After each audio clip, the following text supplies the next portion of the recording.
In the spring, you're hoping to get Riley to page 2 or page 3, just like you said earlier. Do you think he's there? Maybe the rest of the team isn't. What is the next step for him in his development? So I think for Riley, it's going to be a lot of, as much as we're trying to get to Chapter 2 and Chapter 3, I think it's also, though, making sure that we're really good at the base fundamentals as well. So I think his improvement in protections a year ago at the line of scrimmage and checking who's hot and how to turn the protection, I think he's way better at that this year than he was a year ago. He is, his feet in the pocket. We're trying to get him just to hang in the pocket.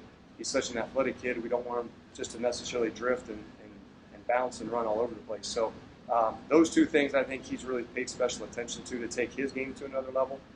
But from a base scheme standpoint and play standpoint, we're still trying to be fundamentally sound and just get base install in first. Does that relay back to 4 yards on every play? We've heard him say that a lot. 100%.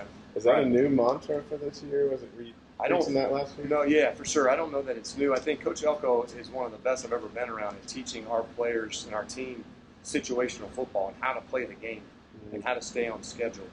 And, a year ago when it was Jordan Moore and Riley playing quarterback, but really for the first time, we felt like we were at square one trying to teach those guys how to play the game of football. We're beyond that this year. Riley's a year wiser. He's played up an entire season. But that philosophy will never change. 4 yards on first down, being smart on third and long, third and short, conversions, all those things are critical. How different is 4 yards on every play from 3 yards in a cloud of dust? Well, it is different because, you have to be willing to take some shots as well, right, and shoot the ball down the field at different times and take some chances and be aggressive. So it is a double-edged sword. You do want to be smart, but at the same time you want to be aggressive and get the ball down the field. 4 yards on every play implies a productive running back room. You used 4 running backs last year, 1 on defense. Now the Peyton Jones made a positive. Are you comfortable with rolling out 4 running backs, or would you rather one guy seize control of that? Yeah, I think, you'd probably always maybe want to have one guy that maybe leads the groupers out front. But I absolutely love our backs, and I love how they respond to each other and how they're very comfortable with the rotation and how we do things. Because it's really cool. It's a room that knows that they can support each other. When one guy's doing good, we're going to ride him. And if one guy gets hurt or banged up, the next guy's going out there, and we're not going to lose a beat. And those guys are phenomenal. Coach Trooper Taylor does a great job of building the philosophy in that room. We're going to play them all, and we're just going to roll them. Whoever's hot, we're going to let them ride. If one separates themselves, and so be it. If not, we'll play them all.